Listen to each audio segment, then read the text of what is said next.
ஒரு பெரிய அடர்ந்த காட்டுல மின்மினியும் கண்மணியும் தங்களோட அப்பா அம்மா சோனா குருவி மற்றும் ராணா குருவியோட சந்தோஷமா வாழ்ந்து வந்தாங்க. சோனாவும் ராணாவும் தங்களோட குழந்தைங்க மேல ரொம்ப அன்பா இருந்தாங்க. நிறைய கவனம் செலுத்தினாங்க. மின்மினியும் கண்மணியும் அம்மா அப்பாவை பிரிஞ்சு ஒரு நிமிஷம் கூட இருக்க மாட்டாங்க. சோனா குருவியும் ராணா குருவியும் கூட அதே நிலைமையில தான் இருந்தாங்க. ராணா குருவி அன்னைக்கு தன்னோட சிறு வயசு நண்பன் காலு காகத்தை பார்க்க அவங்க வீட்டுக்கு கிளம்பிட்டு இருந்தது. ராணா குருவி தன்னோட குழந்தைங்களோட ஆசை ஒவ்வொன்னையும் உடனே நிறைவேற்றி வச்சிடும். அதனால குழந்தைங்க மின்மினியும் கண்மணியும் ரொம்ப சந்தோஷமா வந்தாங்க. பசங்களா சீக்கிரம் கிளம்புங்க, என் நண்பன் காலு வீட்டுக்கு போகணும். இப்பவே ரொம்ப லேட் ஆயிடுச்சு. அப்பா அப்பா நாங்க கிளம்பிட்டோம். அம்மா தான் இன்னும் கிளம்பல. அம்மா இன்னும் மேக்கப் தான் பண்ணிட்டு இருக்காங்க. இந்த சோனாவுக்கு வெளியில கிளம்ப எவ்வளவு நேரம் தான் தேவைப்படும்? சோனா, என்னதான் பண்ற? தயாராயிட்டியா இல்லையா? எல்லாம் முடிஞ்சதுங்க. இதோ ஒரு நிமிஷத்துல வந்துடுவேன். நீ ஒரு நிமிஷம்னு சொல்லியே இப்ப 1 மணி நேரம் ஆக போகுது. வந்துட்டேன் கிளம்புங்க இப்ப. பிறகு இவங்க எல்லாரும் தங்களோட கார்ல உட்காந்து காலுக்காக வீட்டுக்கு கிளம்பி போனாங்க. ரொம்ப நாளைக்கு அப்புறம் அம்மா அப்பா கூட கார்ல வெளியில போறதால மின்மினியும் கண்மணியும் ரொம்ப சந்தோஷமா இருந்தாங்க. ஆனா பாவம், இவங்க சந்தோஷம் ரொம்ப நேரம் நீடிக்கல. எதிர் திசையில இருந்து வந்த பஸ் ஒண்ணு இவங்க கார் மேல நேருக்கு நேரா மோத அந்த இடத்துலயே சோனா குருவியும் ராணா குருவியும் இறந்து போயிடுறாங்க. மின்மினிக்கும் கண்மணிக்கும் லேசான காயம் தான் பட்டு இருந்துச்சு. ஆனா கண்ணை மூடி திறக்கிற நேரத்துல மின்மினியும் கண்மணியும் அனாதை ஆயிட்டாங்க.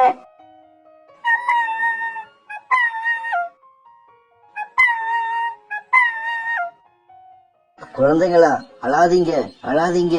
உங்களோட காலு பெரியப்பா இன்னும் உயிரோட தான் இருக்கேன். இந்த பெரியப்பா உயிரோட இருக்கிற வரைக்கும் நீங்க எதுக்காகவும் அழவே கூடாது.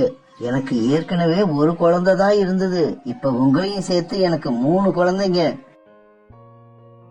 காலுக்காக மின்மினி கண்மணி இவங்க 2 பேரையும் தன்னோட வீட்டுக்கு அழைச்சுக்கிட்டு போச்சு.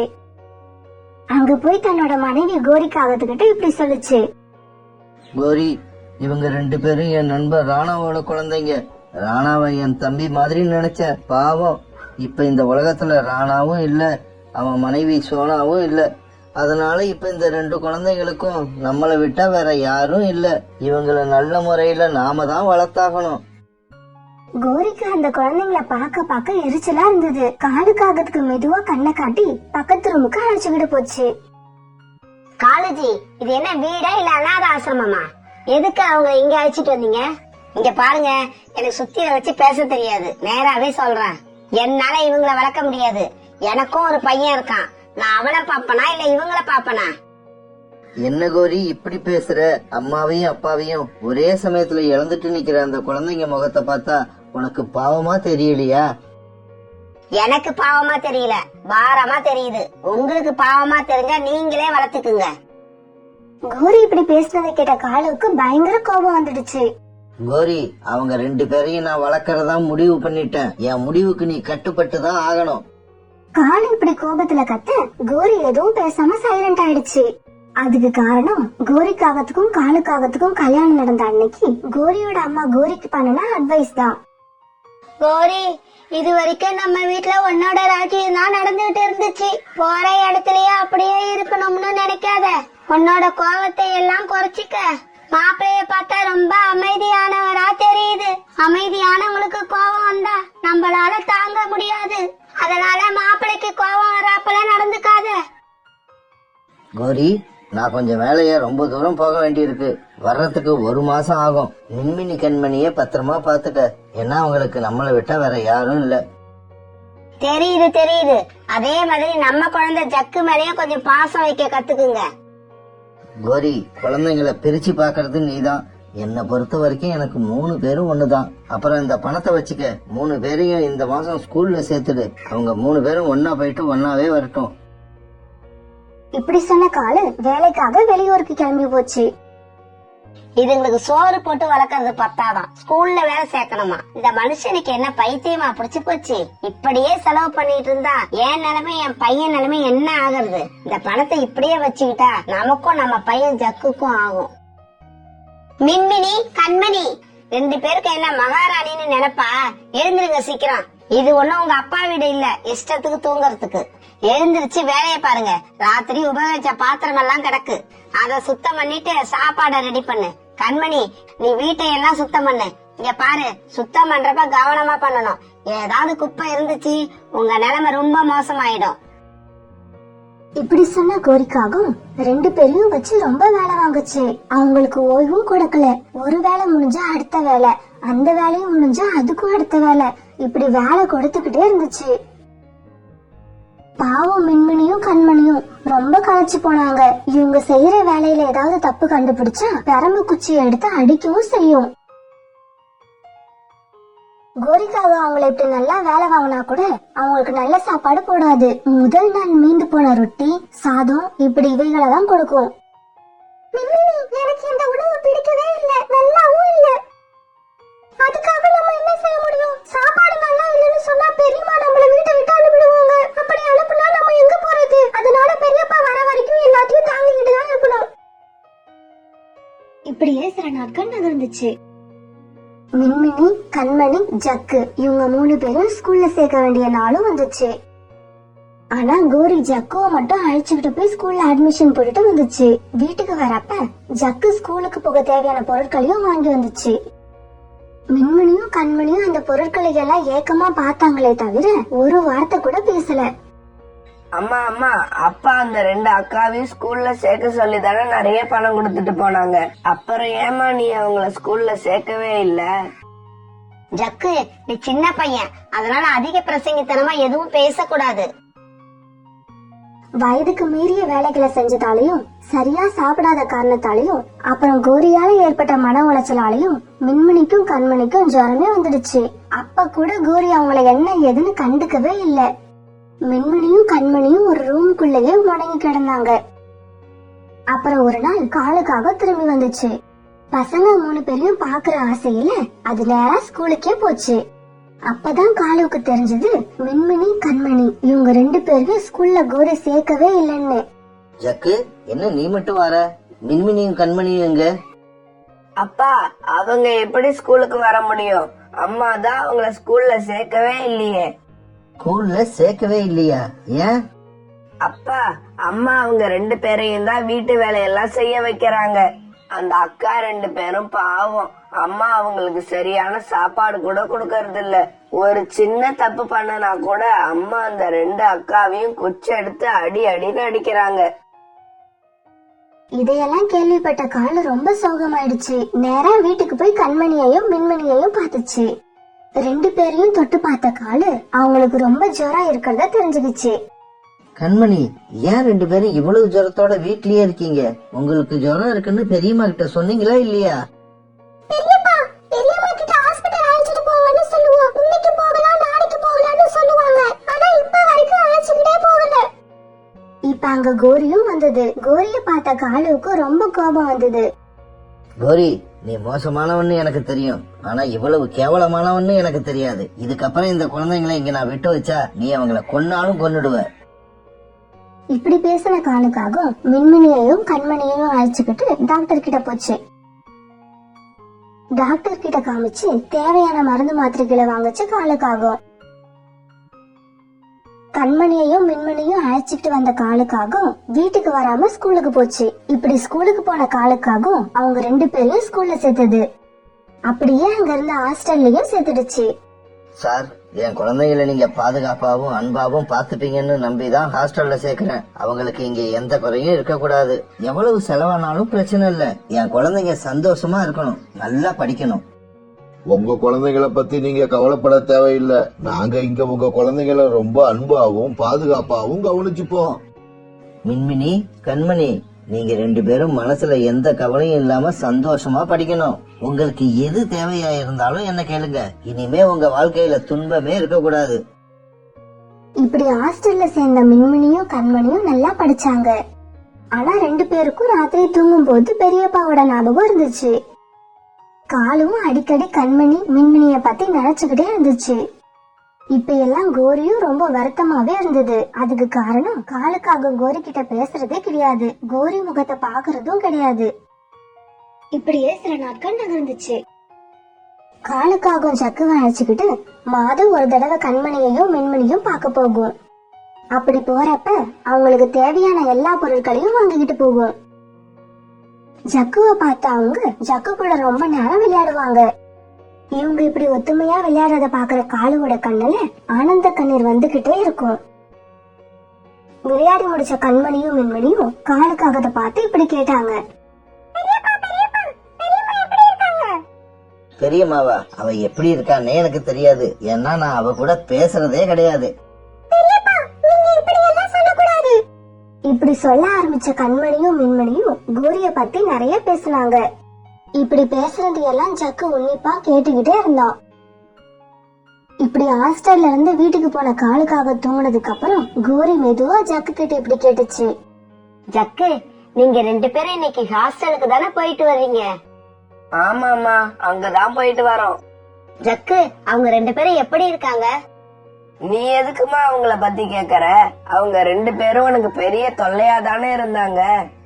அப்ப அப்படிதான்டா தோணுச்சு. இப்ப என்னவோ நான் தப்பு பண்ணிட்ட மாதிரி தோணுது. அம்மா, நீ தாம்மா அந்த 2 அக்கா மேலேயும் வெறுப்ப கொட்டுன. ஆனா அவங்க 2 பேரும் உன்னை பத்தி இப்ப கூட எப்படி பேசுறாங்க தெரியுமா? அம்மாவை பத்தி என்னடா சொன்னாங்க? அப்பா இப்பெல்லாம் நான் அவ கூட பேசுறதே இல்லன்னு சொன்னாங்க. அதுக்கு அவங்க 2 பேரும் என்ன தெரியுமா சொன்னாங்க? பெரியப்பா, நீங்க இப்படி எல்லாம் பெரியம்மா கூட பேசாம இருக்க கூடாது. உங்களையும் ஜக்குவையும் விட்டா அவங்களுக்கு யார் தெரிப்பா இருக்கா? பெரியம்மாவோட உலகமே நீங்களும் ஜக்குவும் தான். இப்ப நீங்களும் பேசலனா அவங்க மனசு எவ்வளவு கஷ்டப்படும்.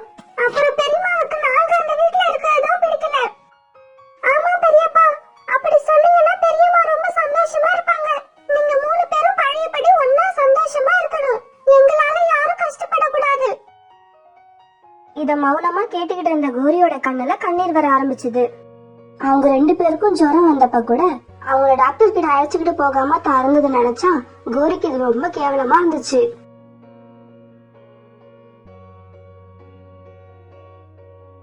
ராத்திரி பூரா இப்படி தூங்காம இருந்த கோரிக்காகவும் மறுநாள் காலையில ஜக்குவை அழைச்சுக்கிட்டு அந்த ஹாஸ்டலுக்கு போச்சு.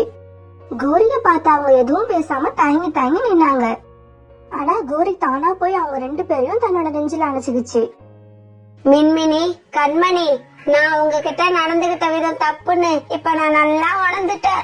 பெரியம்மாவுக்கு அது தப்புன்னு தெரிஞ்சதுக்கு அப்புறமும் நீங்க ஹாஸ்டல்ல இருக்கிறது ரொம்ப தப்பு.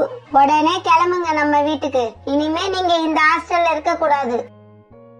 மின்மினியும் கண்மணியும் வீட்டுக்கு நாங்க வரலன்னு எவ்வளவோ சொல்லியும் கேட்காம கோரி அவங்கள வீட்டுக்கு அழைச்சுக்கிட்டு வந்துச்சு. அப்புறம் என்ன, இப்ப அந்த வீட்டுல 3 குழந்தைங்களும் போடுற சந்தோஷமான சத்தத்தை கேட்டு காலுக்காகவும் கோரிக்காகவும் ரொம்ப மகிழ்ச்சியா இருந்தாங்க.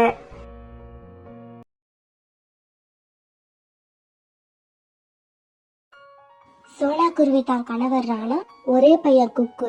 இவங்க கூட தன்னோட சின்ன வீட்டுல வாழ்ந்து வந்துச்சு. இவங்க குடும்பம் ரொம்ப ஏழை குடும்பமா இருந்தது. சோளா குருவியோட கணவர் ராணாவுக்கு சரியான வேலை எதுவும் இல்லாம இருந்ததுதான் இதுக்கு காரணம்.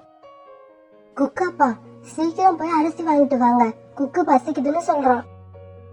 சோனு, என்கிட்ட இருந்த பணத்துக்கெல்லாம் நேத்து தானே மளிகை ஜாமான் வாங்கிட்டு வந்தேன். இப்ப என்கிட்ட பணமே இல்லையே, என்ன பண்றது? ராணா குருவி கிட்ட பணம் சுத்தமா இல்லனா கூட குக்குவோட பசிய போக்க கடைக்கார்கிட்ட போய் கடனா அரிசி வாங்கறதுக்காக கடையை நோக்கி பறந்து போச்சு. கடைக்காரரே, 1 கிலோ அரிசி கொடுங்க, இதுக்கான பணத்தை நாளைக்கு தரேன். ஆனா நீங்க போன மாசம் வச்ச பாக்கி அப்படியே இருக்கு. அதனால உங்களுக்கு புதுசா எந்த கடனும் தர முடியாது. கடைக்காரரே, என் பையன் குக்கு ரொம்ப பசியில இருக்கான். 1/2 கிலோவாவது அரிசி கொடுங்க, இந்த பணத்தை நாளைக்கு திருப்பி கொடுத்துருவேன். இவங்க இப்படி பேசிக்கிறத கேட்ட ஒரு பெண் பறவை கடைக்கார்கிட்ட இப்படி சொல்லுச்சு. கடைக்காரரே, நீங்க இவருக்கு 1 கிலோ அரிசி கொடுங்க, அதற்கான பணத்தை உங்களுக்கு நான் தரேன். அந்த பறவை இப்படி சொல்ல கடைக்காரரும் 1 கிலோ அரிசியை ராணா கிட்ட கொடுத்தாரு. நீங்க யாரு? நீங்க எதுக்காக எனக்கு அரிசி வாங்கி கொடுக்கறீங்க? நான் இந்த காட்டுக்கு புதுசா வந்திருக்க பறவை. என் பேரு மீனா. நீங்க உங்க குழந்தை பசியில இருக்குன்னு சொன்னதை கேட்ட உடனே எனக்கு மனசு தாங்கல. அதனாலதான் உங்களுக்கு அரிசி கொடுக்க சொன்னேன். அப்படியா? என் பேரு ராணா. நீங்க இப்ப செஞ்ச உதவிக்கு ரொம்ப நன்றி. அப்புறம் உங்க வீடு எங்க இருக்குன்னு சொல்லுங்க, இந்த பணத்தை திருப்பி கொண்டு வந்து கொடுத்துறேன். இந்த காட்டோட வடக்கு பக்கம் நான் ஒரு சின்ன ஹோட்டல் வச்சு நடத்திட்டு இருக்கேன். என் வீடும் அங்கதான் இருக்கு. இப்படி சொன்ன மீனா குருவி தான் வீட்டுக்கு பறந்து போக ராணா அரிசியை எடுத்துக்கிட்டு தன்னோட வீட்டுக்கு போச்சு. வீட்டுக்கு போன ராணா அரிசியை கொடுக்க சோனா அதை வச்சு உணவு தயார் பண்ணுச்சு. பிறகு 3 பேரும் உணவை சாப்பிட்டுட்டு படுத்து தூங்கினாங்க. மறுநாள் வழக்கம் போல வேலைக்கு போன ராணா சாயங்காலம் தன்னோட சம்பள பணத்துல இருந்து 100 ரூபாய் எடுத்துக்கிட்டு மீனா குருவிக்கு திருப்பி கொடுக்க போச்சு. ராணாஜி, என்ன இந்த பக்கம்? மீனாஜி, உங்களை தான் பார்க்க வந்தேன். நேத்து நீங்க 100 ரூபாய் கொடுத்து உதவி செஞ்சீங்க, அதை திருப்பி கொடுத்துட்டு போகலான்னு வந்தேன். இதுக்கு என்ன இப்ப அவசரம்? மெதுவா திருப்பி கொடுத்திருக்கலாம். அப்படி இல்ல மீனாஜி, கஷ்டமான நேரத்துல உதவி செஞ்சீங்க, அத உடனே திருப்பி கொடுக்கறது தான் நல்லது. இப்படி சொல்லிட்டு ராணா கிளம்ப தயாரானதும் மீனா ராணா குருவிக்கிட்ட இப்படி சொல்லிச்சு. ராணாஜி, இதுதான் என்னோட ஹோட்டல். இத நான் தான் பாத்துக்கிறேன். என்னோட கணவர் இறந்து போயிட்டாரு. எனக்கு ஒரு பெண் குழந்தை மட்டும்தான் இருக்கு. அவளை பாத்துக்க நான் அடிக்கடி வீட்டுக்கு போயிடுவேன். அதனால எனக்கு இப்ப ஒரு நம்பிக்கை உள்ள வேலைக்கார தேவை. உங்களுக்கு தெரிஞ்ச யாராவது அப்படி இருந்தா சொல்லுங்க. இல்ல நீங்களே கூட வரலாம். மத்தவங்களை விட நீங்க வந்தா எனக்கு ரொம்ப நம்பிக்கையாவும் சந்தோஷமாவும் இருக்கும். இதை கேட்ட ராணாவுக்கு ரொம்ப சந்தோஷம். மீனாஜி, இந்த வேலைக்கு நானே வரேன். எனக்கும் இப்ப சரியான வேலை இல்ல, கிடைக்கிற சம்பளமும் குறைவா இருக்கு. ராணாஜி, நான் நினைக்கிற மாதிரி நல்ல விதமா இந்த ஹோட்டலை நீங்க பாத்துக்கிட்டா நீங்க எதிர்பார்க்கிற சம்பளத்தை விட நான் அதிகம் தருவேன். இந்த ஹோட்டலை பத்தி இனிமே நீங்க கவலைப்படாதீங்க. இந்த ஹோட்டலை என் ஹோட்டல் மாதிரி நினைச்சு வேலை பார்ப்பேன். அப்புறம் நான் என்னையில இருந்து வேலைக்கு வர்றதுன்னு சொல்லுங்க. நீங்க நாளை காலையில வந்து வேலையில ஜாயின் பண்ணிடுங்க. அப்புறம் இதுல பரோட்டா இருக்கு, இத உங்க பையன் கிட்ட கொடுங்க. அந்த பரோட்டாவை எடுத்துக்கிட்டு ராணா வீட்டுக்கு சந்தோஷமா போச்சு. குக்கு, இங்க பாரு, அப்பா உனக்கு என்ன வாங்கிட்டு வந்திருக்க சொல்லு. ஐ பரோட்டா, பரோட்டானா எனக்கு ரொம்ப பிடிக்கும்பா. உனக்கு இது ரொம்ப பிடிக்கும்னு தெரிஞ்சுதான் அப்பா இத வாங்கிட்டு வந்தேன். குக்கு அப்பா, பரோட்டா சிக்கன் எல்லாம் விலை அதிகமா இருக்கும். இருக்கிற பணத்தை இந்த மாதிரி செலவு பண்ணிட்டா குடும்பத்தை எப்படி நடத்துறது? சோனா, குக்குக்கு பரோட்டா கொண்டு வந்த மாதிரி உனக்கும் ஒரு சந்தோஷமான செய்தி கொண்டு வந்திருக்கேன். இப்படி சொல்ல ராணா சோனா குருவிக்கு நடந்தது எல்லாத்தையும் சொல்லுச்சு. இதையெல்லாம் கேட்ட சோனா குருவிக்கும் குக்குக்கும் ரொம்ப சந்தோஷம். குக்குவோட அப்பா, இது உண்மையிலே ரொம்ப சந்தோஷமான செய்திதான். நமக்கு இனிமே நல்ல நேரம் தான். இப்ப அந்த பரோட்டாவை 3 பேரும் சந்தோஷமா சாப்பிட்டுட்டு கூட்டுல படுத்து தூங்கினாங்க. எல்லா வேலையும் ரொம்ப பொறுப்பா கவனிச்சுக்குச்சு. மீனா குருவி இல்லாத சமயத்துல கேஷையும் ராணா தான் பாத்துக்குச்சு. சாயங்காலம் வீட்டுக்கு திரும்புற நேரத்துல குக்குக்காக நிறைய தின்பண்டங்களை வாங்கிட்டு வரும். இப்படியே சில நாட்கள் நகர்ந்துச்சு. காலேஜி, ராணாவை பாத்தீங்களா? குக்குக்கு இப்பெல்லாம் நிறைய ஸ்நாக்ஸ் வாங்கிட்டு போகுது. இதுக்கெல்லாம் பணம் ஏது? எனக்கு ஒண்ணுமே புரியலையே. பணம் எங்க இருந்து வந்தா நமக்கு என்ன கோரி? ராணா குருவி தான் குடும்பத்தை சந்தோஷமா வச்சிருந்தா அதை பார்த்து நாமளும் சந்தோஷப்பட வேண்டியதுதான். அது எப்படி சந்தோஷப்படுவேன்? மாசம் 2 தடவையாவது அரிசி வாங்க பணம் இல்லன்னு என்கிட்ட வந்து தலைய சுரிஞ்சுக்கிட்டு நிக்கிற ராணா 3 மாசமா நம்ம வீட்டு பக்கமே எட்டி பாக்கல. இதுக்கு என்ன அர்த்தம்? சோனா குருவி குடும்பத்துக்கு பணத்திமிரு வந்துருச்சுன்னு அர்த்தம்.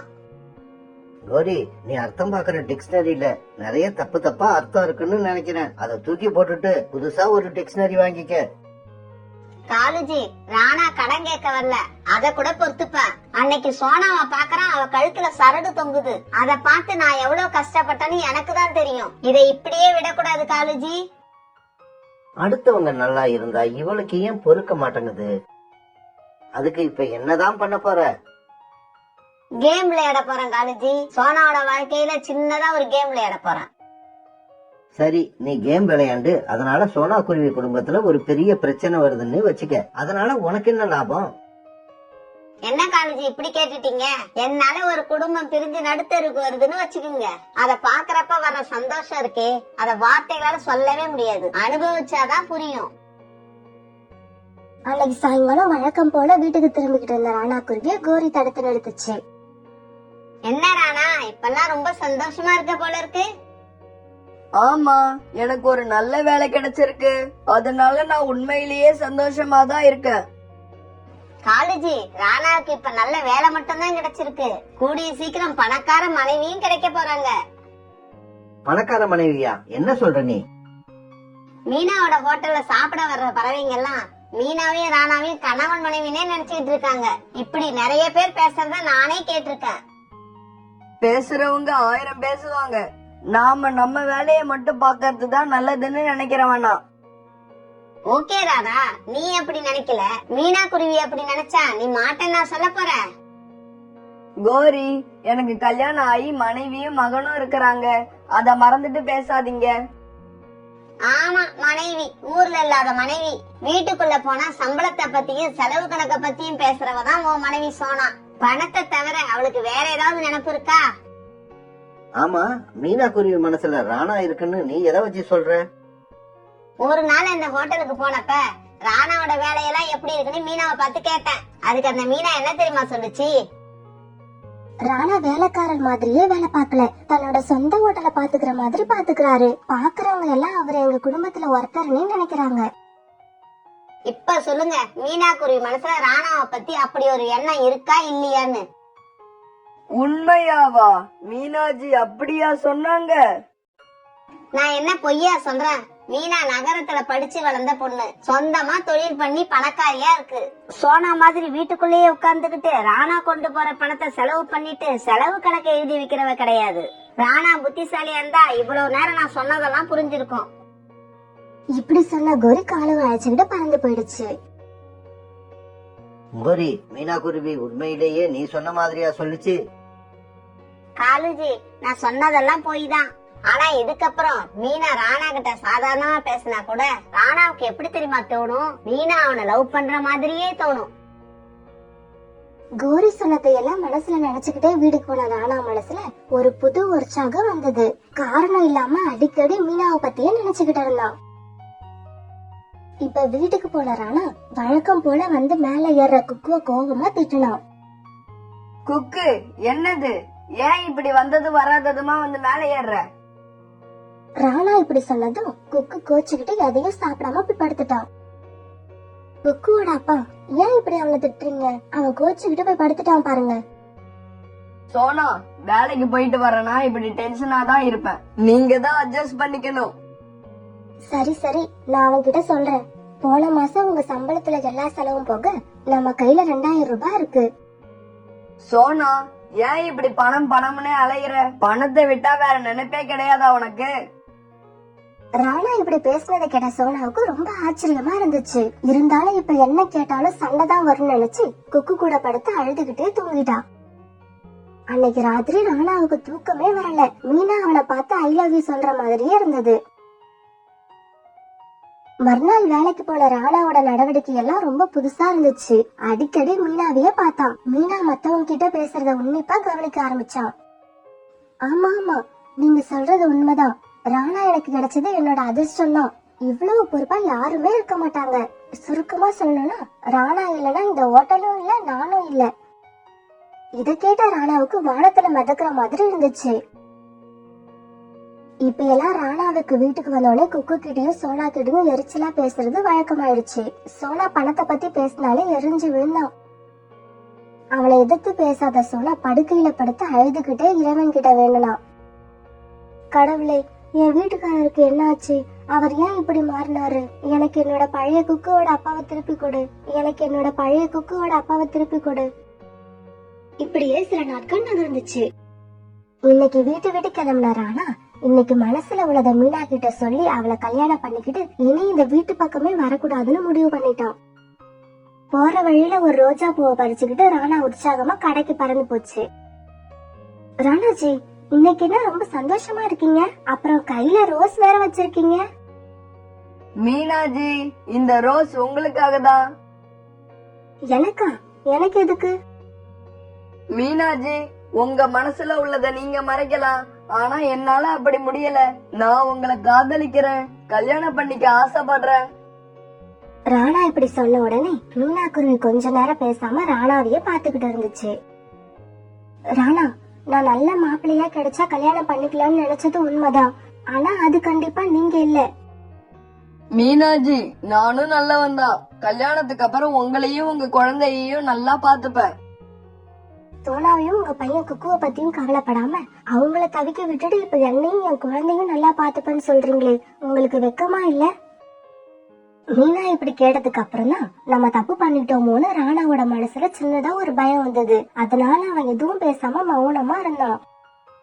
அன்னைக்கு மல்லிகை கடையில உங்களுக்கு 100 ரூபாய் கடன் கொடுத்ததும் உங்க குடும்பத்துக்காக தான். உங்க மனசுல இப்படி ஒரு எண்ணம் இருக்குன்னு தெரிஞ்சதுக்கு அப்புறமும் உங்களை வேலையை விட்டு போக சொல்லாம இருக்க காரணமும் உங்க குடும்பம் தான். மீனாஜி, என்ன மன்னிச்சிடுங்க. நான் தெரியாம பெரிய தப்பு பண்ணிட்டேன். நீங்க இப்ப வீட்டுக்கு கிளம்புங்க. உங்களுக்கு இன்னைக்கு சம்பளத்தோட லீவு தரேன். எனக்கு கொடுக்க எடுத்துக்கிட்டு வந்த பூவை கொண்டு போய் உங்க மனைவி சோனா கிட்ட கொடுங்க. இன்னைக்கு சோனாவையும் குக்குவையும் எங்கேயாவது வெளியில அழைச்சுக்கிட்டு போய் அவங்க உங்க மேல எவ்வளவு அன்பு வச்சிருக்காங்க அப்படிங்கறத உணர்ந்து நீங்களும் அவங்க மேல அன்பு செலுத்துங்க. இப்படி சொன்ன மீனா அன்னைக்கான சம்பள பணத்தை ராணாவுக்கு கொடுத்தது. இப்ப ராணா நேரா வீட்டுக்கு போச்சு. போற வழியில எல்லாம் தான் செஞ்சதை பத்தி நினைக்க அதுக்கே வெக்கமா இருந்துச்சு. வீட்டுக்கு வந்த உடனே ஒதுங்கி நின்ன குக்குவை போய் வலுக்கட்டாயமா தூக்கிடுச்சு. அப்பா, இப்ப என் மேல உங்களுக்கு கோபம் இல்லையா? இல்லடி செல்லம், அப்பா இனிமே உன்கிட்டயும் அம்மா கிட்டயும் எப்பவுமே கோவப்பட மாட்டேன். இப்ப கொஞ்ச நாளா என்னையும் அம்மாவையும் திட்டுக்கிட்டே இருந்தீங்கல்ல, அது ஏன்? குக்கு இப்படி கேட்க ராணாவோட கண்ணுல அவனையும் அறியாம கண்ணீர் வந்துடுச்சு. குக்குவோட அப்பா, ஏன் அழுகுறீங்க? அவன் ஏதோ தெரியாம கேட்டுட்டான். அவன் கேட்டதுல எந்த தப்பும் இல்ல சொன்னா. இப்ப கொஞ்ச நாளா என் மனசுல நிறைய அழுக்கு இருந்தது. இப்ப கண்ணீர் விட்டு அந்த அழுக்கை எல்லாம் சுத்தம் பண்ணிக்கிட்டு இருக்க. இப்படி சொன்ன ராணா சோனாவையும் குக்குவையும் அழைச்சுக்கிட்டு பக்கத்துல உள்ள அருவிக்கு போச்சு. அங்க போய் 3 பேரும் சந்தோஷமா பொழுது போக்குனாங்க.